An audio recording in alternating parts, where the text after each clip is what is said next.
आप सभी का स्वागत है हमारे इस चैनल मोटिवेशनल ज्ञान में।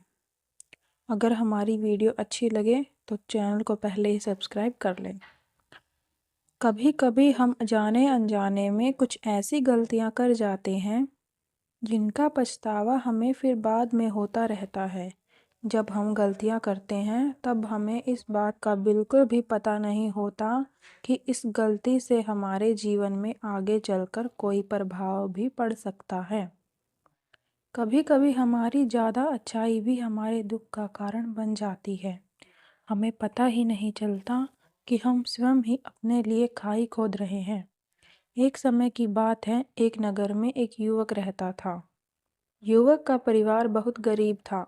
उसके परिवार में आए दिन किसी न किसी बात को लेकर झगड़े चलते रहते थे। वह युवक इन झगड़ों से बहुत परेशान था।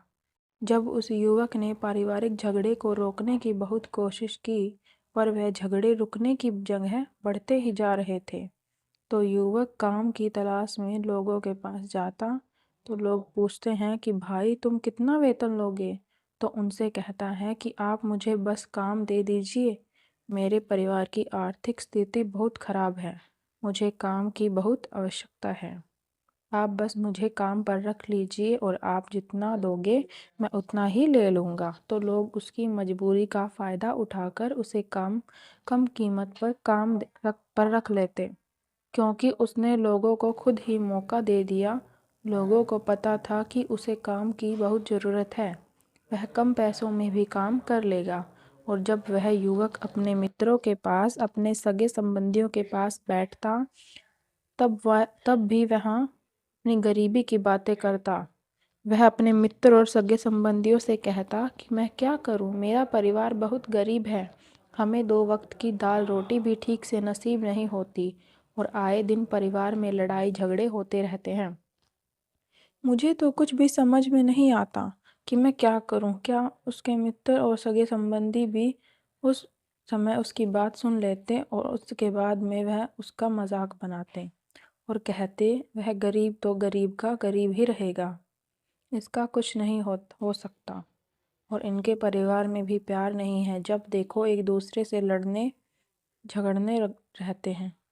और यह हमारे पास बिना बात का रोना रोता रहता है और खुद कुछ करता नहीं, जबकि वह युवक तो उनको अपना समझकर अपनी समस्या बता रहा था ताकि लोग उसकी कोई मदद कर सके। लेकिन किसी ने उसकी मदद तो की नहीं। अब युवक जहाँ भी जाता सभी लोग उसका तिरस्कार करते, उसे गरीब कहकर पुकारते। कोई भी व्यक्ति उसे कम काम की पूरी कीमत नहीं देता। वह युवक दिन भर काम करता पर उसे कुछ ही पैसे मिलते थे। कोई भी उसकी मेहनत की पूरी कमाई नहीं देता था। अगर वह उनको कुछ कहता तो वो लोग उसे कुछ कहता, एक काम करना है तो करो, नहीं तो जाओ यहाँ से। अब उस युवक को तो काम की ज़रूरत थी, इसलिए तो वो तो काम करता ही था। धीरे धीरे समय के साथ उस युवक की हालत बहुत ख़राब हो गई। सभी लोग उस युवक का इस्तेमाल करने लग गए, क्योंकि सबको पता चल चुका था कि वह युवक बहुत गरीब है, उनका कुछ नहीं बिगाड़ सकता और उसे पैसों की ज़रूरत है, काम तो करेगा ही। सभी नगरवासी उसका अपमान करते, उसे गरीब गरीब कहकर पुकारते। इन सब बातों से वह युवक बहुत परेशान हो गया। उसे समझ ही नहीं आ रहा था कि आखिर उसके साथ यह सब क्या हो रहा है। तभी उसने लोगों से बातें करते हुए सुना कि नगर में एक बौद्ध भिक्षु आए हैं। उन बौद्ध भिक्षु के पास सभी समस्याओं का हल है। वह बौद्ध भिक्षु बहुत ज्ञानी व्यक्ति हैं। यह सुनकर वह युवक उन बौद्ध भिक्षु के पास जाकर पहुंचा। वह युवक बौद्ध भिक्षु के पास जाकर उन्हें रोता हुआ बोला कि महाराज, सभी लोग मेरे साथ ऐसा क्यों करते हैं। तभी उस युवक की बात सुनकर बौद्ध भिक्षु ने पूछा कि क्या हुआ बालक। तभी वह युवक जोर जोर से रोने लगता है और रोते रोते अपनी सारी बात बौद्ध भिक्षु को बताता है और उनसे कहता है कि महाराज, सभी लोग मुझे गरीब गरीब कहकर पुकारते हैं, मेरा मजाक बनाते हैं और कोई भी मनुष्य मुझे अपनी मेहनत की पूरी कमाई नहीं देता है। मैं उनके खेतों में पूरे दिन काम करता हूँ और वह मुझे बहुत कम पैसे देते हैं। मेरे दोस्त और मेरे मित्र भी सारे मेरा मजाक बनाते हैं। वह बौद्ध भिक्षु उस युवक की सारी बातें बड़े ध्यान से सुनते हैं और उससे पूछते हैं कि सभी नगरवासियों को इस बात का कैसे पता चला कि तुम बहुत गरीब हो और लोग तुम्हें पूरे दिन काम करने के बाद भी इतना कम वेतन क्यों देते हैं। बौद्ध भिक्षु की बात सुनकर युवक बोला कि दरअसल महाराज, मैंने ही नगरवासियों से हमदर्दी पाने के लिए उनसे कहा था कि मैं बहुत गरीब हूँ, मुझे आप काम पर रख लीजिए, जो आप दोगे मैं ले लूँगा। यह सुनकर वह बौद्ध भिक्षु बोले, इसमें लोगों की क्या गलती है? अगर नगरवासी तुम्हारा मजाक बनाते हैं, तुम्हें कम वेतन देते हैं, तो इसमें तुम्हारी गलती है। तुम ही ने उन लोगों को बढ़ावा दिया है। तुम्हें कुछ बातें सिर्फ अपने तक ही सीमित रखनी चाहिए थी, लेकिन तुमने तो वह बातें सबको बता दी। बौद्ध भिक्षु की बात सुनकर वह युवक उनके पैरों में गिर गया और उनसे बोलने लगा कि महाराज, मैं अब क्या करूं? आप मेरी इस परेशानी को दूर करो। युवक की बात सुनकर बौद्ध भिक्षु बोले, देखो, अब जो हो गया उसे तो वापस नहीं लाया जा सकता है, लेकिन आज मैं तुम्हें ऐसी 7 बातें बताऊंगा जो तुम्हें कभी भी किसी को नहीं बतानी है, सिर्फ अपने तक ही सीमित रखनी है। चाहे फिर वह तुम्हारा मित्र ही क्यों ना हो या फिर कोई सगा संबंधी ही क्यों ना हो, तुम्हें यह बातें किसी को नहीं बतानी है। बौद्ध भिक्षु की बात सुनकर वह युवक बड़ी प्रशंसा से बोला कि महाराज, वह कौन सी बातें हैं जिन्हें हम किसी को नहीं बताना चाहिए? फिर बौद्ध भिक्षु ने युवक से कहा, नंबर 1, अपने जीवन का लक्ष्य। हम अपने सपने को सभी को बता देते हैं कि मैं क्या करूँगा, मैं बड़ा होकर यह बनना चाहता हूँ। हमें ऐसा लगता है कि लोग सुनकर बहुत प्रसन्न होंगे कि मैं कितना बड़ा आदमी बनना चाहता हूँ, लोग मेरी प्रशंसा करेंगे, लेकिन ऐसा होता नहीं है। जब हम अपने सपने को लोगों को बता देते हैं तो हमारे मन में संतुष्टि का भाव जाता है। हम मन ही मन बहुत खुश होते हैं, जिससे हम अपने सपने के प्रति वो जुनून नहीं रख पाते हैं जो हमारे पहले था। जब हम अपने सपने लोगों को बता देते हैं तो उनकी उम्मीदें हमसे बढ़ जाती हैं। वह हमारे ऊपर और भी ज़्यादा ध्यान देने लगते हैं, जिससे कभी कभी हम तनाव में आ जाते हैं। फिर यही तनाव हमारे जीवन में असंतुलन पैदा करता है और फिर हम अपने सपने में अपने लक्ष्य से भटक जाते हैं।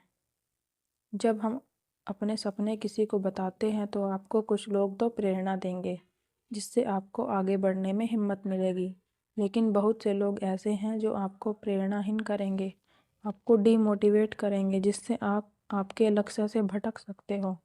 इसलिए जो भी आपका सपना है उसे पूरा करो, उसके बाद ही लोगों को बताओ। अगर पहले बता दोगे तो लोग रुकावटें पैदा कर देंगे, और सपने को अगर चुपचाप तुमने पूरा किया तो लोगों को स्वतः ही पता चल जाएगा कि तुमने कौन सा सपना हासिल किया है। इसलिए कभी भी किसी को अपना सपना मत बताओ, अपना लक्ष्य मत बताओ। फिर बौद्ध भिक्षु ने युवक से कहा कि नंबर 2, हमारी समस्याएं, हमारी परेशानियाँ। हम क्या करते हैं, जैसे हमें कोई समस्या होती है, कोई परेशानी आती है, तो हम तुरंत लोगों के पास उनके समाधान के लिए पहुंच जाते हैं, उन्हें अपना दुखड़ा सुनाने लगते हैं। लेकिन दूसरे लोगों को अपनी परेशानी बताने का मतलब है स्वयं के लिए एक और परेशानी खड़ी करना। क्योंकि जब हम किसी से अपनी परेशानी बताते हैं तब तो हमें बहुत अच्छा महसूस होता है। हमें ऐसे लगता है कि मानो हमारा थोड़ा सा दुख तो चला गया, लेकिन सभी लोग हमारी परेशानियां कम नहीं करते, बल्कि उन्हें और बढ़ा देते हैं और हमारे सामने कोई नई परेशानियां खड़ी कर देते हैं। हम जितना लोगों के साथ अपनी समस्याएं बताते हैं, उनमें से 70% लोग तो ऐसे होते हैं जिनको हमारी परेशानियों से कोई फ़र्क नहीं पड़ता, बल्कि वह तो हमारा मजाक बनाते हैं। और 20% लोगों को यह जानकर खुशी होती है, और 10% ऐसे लोग ही होते हैं जिनको थोड़ा बहुत फ़र्क पड़ सकता है कि हम कितने परेशान हैं। लेकिन फ़र्क पड़ने का मतलब यह नहीं है कि वह तुम्हारा साथ दे ही देंगे।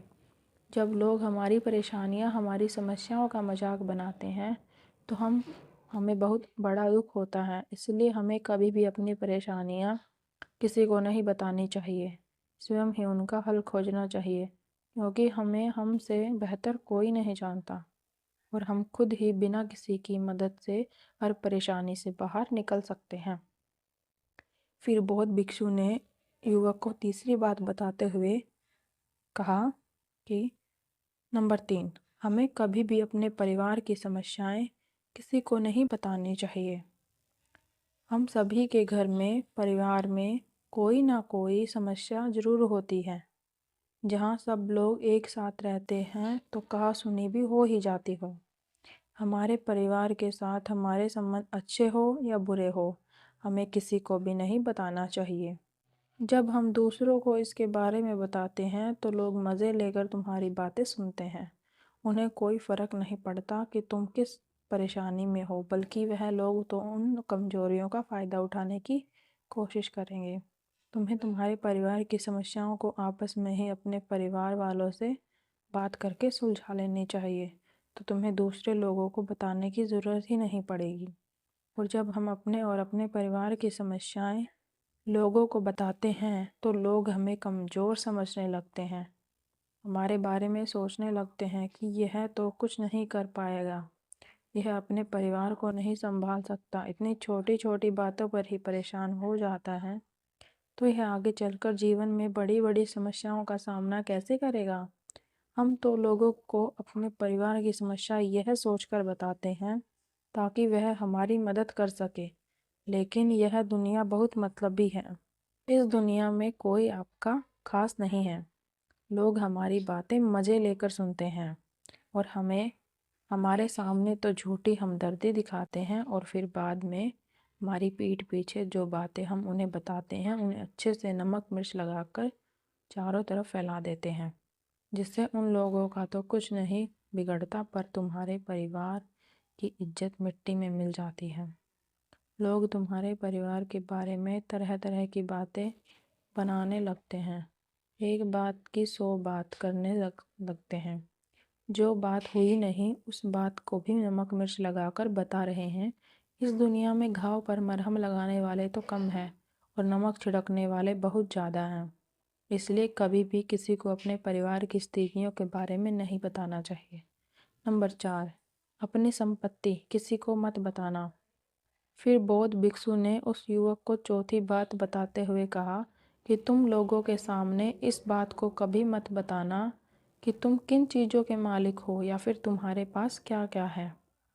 तुम तो लोगों को ऐसे ही अपने बारे में बताते हो कि तुम्हारे पास इतने बंगले हैं, इतनी गाड़ी है, इतना धन है, ताकि लोगों को पता चल सके, लेकिन तुम यह सोचकर उन्हें नहीं बता रहे कि तुम उन्हें नीचे दिखाने की कोशिश कर रहे हो। लेकिन लोग तुम्हारी बातों का गलत मतलब निकाल सकते हैं, वह सोच समझकर कि तुम उन्हें नीचा दिखाने के लिए यह सब बातें कर रहे हो और फिर वह तुमसे नफरत करने लगेंगे। उस समय तो वह कुछ नहीं बोलेंगे, लेकिन अंदर ही अंदर वह तुमसे नफरत करने लग जाएंगे और तुमसे दूर होने लग जाएंगे, तुम्हें गिराने की कोशिश करेंगे। और हो सकता है कि तुम्हारी बातें सुनकर तुम्हारे पास इतना धन है यह जानकर कुछ लोग तुम्हारे से झूठे रिश्ते बना लें, तुमसे अपना मतलब भी निकलवा सकते हैं। इस दुनिया में ऐसे बहुत से मतलबी लोग हैं जो लोगों से बस धन पाने की चाहत में रिश्ता जोड़ते हैं, इसलिए तुम्हें अपना धन किसी को नहीं बताना चाहिए। समय के खेल का किसी को पता नहीं, आज अच्छा है तो ज़रूरी नहीं कल भी अच्छा हो। मान लो आज तुम्हारे पास खूब धन दौलत है, लेकिन अगर कभी आपके पास नहीं रहे तो आप लोगों से मदद मांगोगे तो लोग आपकी मदद नहीं करेंगे, बल्कि आपको ताने मारेंगे, आपसे कहेंगे कि तुम्हारे पास तो इतना धन था, कहाँ गया वह धन, तुम सच बोलते थे या फिर झूठ का गुणगान करते थे। और हमें अपनी धन दौलत की बात लोगों के सामने इसलिए भी नहीं बतानी चाहिए क्योंकि इस दुनिया में बहुत से लोग ऐसे हैं जिनके पास पीने के लिए स्वच्छ पानी भी नहीं है, वह गंदा पानी पीते हैं और उनके पास खाने के लिए 2 वक्त की रोटी भी नहीं है, जबकि तुम्हारे पास सब कुछ है। इसीलिए कभी भी खुद से गरीब लोगों के सामने कभी भी अपने धन का दिखावा ना करें, हो सके तो उनकी मदद कर दें। नंबर 5, कभी भी अपनी सफलता का रहस्य किसी को मत बताना। फिर बौद्ध भिक्षु ने उस युवक को 5वीं बात बताते हुए कहा कभी भी अपनी सफलता का रहस्य किसी को मत बताना। हमने सफलता हासिल कैसे की है यह बताना कोई गलत नहीं है। अगर कोई मनुष्य उससे सीख कर आगे बढ़ता है तो यह बहुत अच्छी बात है, लेकिन अधिकतर लोग क्या करते हैं, हमारे लिए हमारे बताए गए रास्ते पर हूबहू चलना शुरू कर देते हैं, और अगर वह हमारे बताए गए रास्ते पर चलकर असफल हो जाते हैं तो फिर वह हमें ही दोष देने लगते हैं, जबकि हमने तो उनके लिए अच्छा ही किया था। मगर वह हमें ही दोषी मानने लगते हैं और कहते हैं कि काश मैं इसकी बातों में नहीं आया होता, इसने तो मुझे गलत रास्ता बता दिया। जबकि सबके लिए सफलता का एक ही तरीका काम नहीं करता। जिस तरीके से तुम सफल हुए हो जरूरी नहीं है कि वैसे ही उन्हें भी सफलता मिल जाए। इसलिए कभी भी किसी को अपनी सफलता का रहस्य मत बताओ। अगर वह मनुष्य सच में ही तुमसे सफलता का मार्ग जानने की कोशिश करे तो उस कार्य से उसे बहुत लगन हो और वह बहुत दृढ़ संकल्पी हो तो वो ही कि मुझे तो यह कार्य करना ही है, तो तुम उसे ज़रूर बता सकते हो। लेकिन तुम आगे से कभी भी किसी को कुछ मत बताओ, नहीं तो अगर वह लोग असफल रहे तो वह तुम्हें ही दोषी मानने लगेंगे। उन लोगों को इस बात से कोई फ़र्क नहीं पड़ता कि तुम उनके लिए अच्छा कर रहे हो। वह असफल होने पर तुमसे घृणा करने लगेंगे, तुम्हें भला बुरा बोलने लगेंगे। इसलिए कभी किसी को कुछ मत बताओ। नंबर 6, अपने द्वारा की गई मदद का ढिंढोरा मत पीटो। फिर बौद्ध भिक्षु ने उस युवक को छठी बात बताते हुए कहा कि अगर तुम किसी की मदद करते हो तो मदद को लोगों के सामने मत लाओ, क्योंकि उस दुनिया में बहुत से लोग गरीब हैं जिनको हमारी दया दान की आवश्यकता है। लेकिन अगर तुम उन गरीब लोगों की इसलिए मदद करते हो ताकि लोग आपकी तारीफ करें, लोग आपको अच्छी नज़रों से देखें, समाज में आपका नाम हो, तो ऐसा दिखावा कभी मत करो। जबकि तुम लोगों की मदद इसलिए नहीं करनी चाहिए कि दूसरे लोग आपकी तारीफ करें, बल्कि आप लोगों की मदद सच्चे हृदय से बिना किसी को बताए करनी चाहिए, क्योंकि यही मदद आपको अंदर से शांति प्रदान करती है। जब तुम किसी ज़रूरतमंद की सहायता करते हो तो तुम्हें अंदर ही अंदर एक अलग ही आनंद की अनुभूति का एहसास होता है। लेकिन अगर तुम किसी ज़रूरतमंद की सहायता बस दिखावे के लिए करते हो तो कुछ पल के लिए तो तुम दूसरों की नज़रों में अच्छे बन जाओगे, लेकिन तुम कभी भी आत्म संतुष्टि प्राप्त नहीं कर पाओगे। नंबर 7, अपनी आमदनी का जिक्र दूसरों के सामने मत करो। फिर बौद्ध भिक्षु उस युवक को 7वीं और अंतिम बात बताते हुए कहते हैं कि कभी भी अपनी आमदनी का जिक्र दूसरों के सामने मत करो, क्योंकि यह एक ऐसी बात है जिसे हमें हमेशा हमारे परिवार तक ही सीमित रखना चाहिए। अपने मित्रों या फिर अपने सगे संबंधियों को कभी अपनी आमदनी मत बताओ। हमें कभी भी किसी से भी ना उसकी आमदनी पूछनी चाहिए और ना ही अपनी आमदनी बतानी चाहिए, क्योंकि जब हम लोगों को अपनी आमदनी बताते हैं तो लोग हमारी स्थिति का आसानी से पता लगा लेते हैं, जो हमारे लिए बिल्कुल भी सही नहीं है। क्योंकि अगर हमारी आमदनी कम होती है और हम लोगों को बता देते हैं तो लोग हमें गरीब समझकर हमसे दूर होने लगते हैं, हमारा तिरस्कार करने लगते हैं, हमें नीचा दिखाने लगते हैं, हमें नीचा समझने लगते हैं, हमारी इज्जत नहीं करते।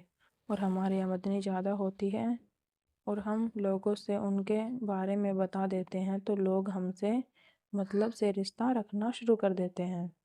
उन्हें हमसे नहीं हमारे पैसों से मतलब होता है। लोग आपसे इसलिए रिश्ता नहीं जोड़ेंगे आप एक अच्छे इंसान हो, बल्कि वह तो आपसे इसलिए रिश्ता जोड़ेंगे क्योंकि आपके पास धन है। जो लोग आपको पसंद नहीं करते वह भी धन की वजह से तुमसे रिश्ता रखेंगे और तुम्हारे साथ ऐसा बर्ताव करेंगे जैसे तुम उनके लिए बहुत खास हो। इसलिए कभी भी किसी को अपनी आमदनी मत बताओ, बस इसे अपने और अपने परिवार तक ही सीमित रखें, क्योंकि आपका परिवार ही आपकी तरक्की को देखकर खुश होता है। बाकी तो यह दुनिया आपकी तरक्की को देखकर जलने वालों में से एक है। युवक बौद्ध भिक्षु की सारी बातें बड़ी अच्छी तरीके से समझ गया और उसी वक्त अपने मन ही मन में यह संकल्प ले लिया कि आज के बाद कभी भी किसी को अपने रहस्य नहीं बताएगा। इसके बाद उस युवक ने बौद्ध भिक्षु को प्रणाम किया और फिर वहाँ से चला गया। अगर हमारी वीडियो अच्छी लगी हो तो वीडियो को लाइक और चैनल को सब्सक्राइब ज़रूर करें और कमेंट करके अपनी राय ज़रूर दें। Thanks for watching.